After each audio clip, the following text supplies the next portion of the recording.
নমস্কার বন্ধুরা, ডলি রন্ধনশালা সবাইকে স্বাগত। আর আজকে তোমাদের সঙ্গে আমি শেয়ার করতে চলেছি পমফ্রেট মাছের একটা রেসিপি।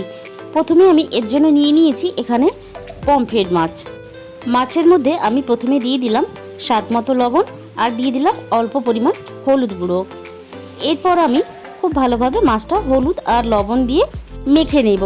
আমার এখানে খুব ভালোভাবে মাছটা মাখানো হয়ে গেছে। এবারে আমি কড়াইয়ের মধ্যে কিছুটা পরিমাণ তেল আমি দিয়ে দিলাম। তেলটা আমার এখানে খুব ভালোভাবে গরম হয়ে যাওয়ার পরে একে একে মাছগুলো তেলের মধ্যে ছেড়ে দেব।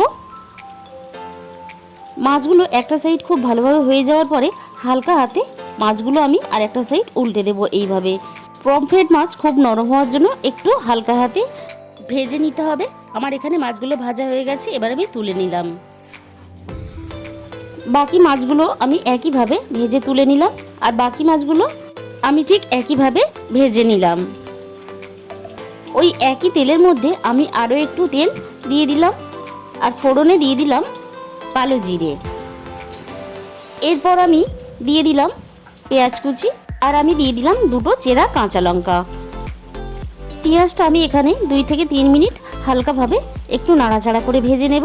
তারপরে আমি এর মধ্যে দিয়ে দিলাম 3 থেকে 4 কোয়া রসুন থেতো করা আর আমি এখানে দিয়ে দিলাম অল্প একটু টমেটো কুচি আর দিয়ে দিলাম এখানে স্বাদ মতো লবণ। এবার সব কিছু খুব ভালোভাবে নাড়াচাড়া করে একটু নরম করে নেব। তারপরে আমি এখানে দিয়ে দিলাম আগে থেকে কেটে রাখা বেগুন। এবার পেঁয়াজের সাথে বেগুন সব কিছু আবারও আমি নাড়াচাড়া করে ভেজে নেব। এখানে আমার সব কিছু খুব ভালোভাবে ভাজা হয়ে গেছে। এবারে আমি এর মধ্যে দিয়ে দেব সামান্য পরিমাণ জল। এরপরে আমি দিয়ে দেব হাফ চা চামচ পরিমাণ হলুদ গুঁড়ো আর হাফ চা চামচ পরিমাণ ঝাল লঙ্কার গুঁড়ো আর দিয়ে দিলাম 1 চামচ ধনে গুঁড়ো। এখানে ঝালটা তোমরা তোমাদের নিজেদের মতন করে ব্যবহার করবে। মশলার সাথে আমি বেগুনটাকে এইভাবে খুব সুন্দর করে কষিয়ে নেব। আমার এখানে খুব ভালোভাবে কষানো হয়ে গেছে। দেখো চারিদিক থেকে তেল ছাড়তে শুরু করে দিয়েছে। এবারে আমি দিয়ে দেব পরিমাণ মতো জল। আমি এখানে খুব বেশি জল ব্যবহার করব না, কারণ আমি ঝোলের পরিমাণ একটু কম রাখবো তাই। এবার সব কিছু খুব ভালোভাবে আমি একসাথে মিশিয়ে দেব আর দিয়ে দিলাম কিছুটা কুচানো ধনেপাতা।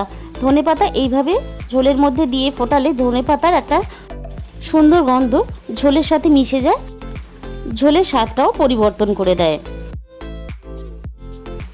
ঝোলটা ফোটার পরে আমি এখানে দেখে নেব বেগুনটা সিদ্ধ হয়েছে কিনা। এখানে বেগুনটা খুব ভালোভাবে সিদ্ধ হয়ে গেছে। এবারে আমি ঝোলের মধ্যে দিয়ে দেব ভেজে রাখা মাছগুলো। এরপর আমি মাছগুলো ঝোলের সাথে মিনিট 5 ফুটিয়ে নেব। তোমরা একবার হলেও পমফ্রেট মাছ এইভাবে আমার মতো করে রান্না করে খেয়ে দেখো, খুবই ভালো লাগবে।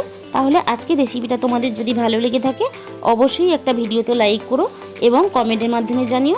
আর যে সমস্ত নতুন বন্ধুরা আমার চ্যানেলে এসেছো নতুন, তাদের কাছে আমার অনুরোধ রইল আমার চ্যানেলটাকে সাবস্ক্রাইব করে পাশে থাকার জন্য। তাহলে আজকে এই পর্যন্ত, দেখা হবে আরও অন্য কোনো একটা রেসিপির সাথে।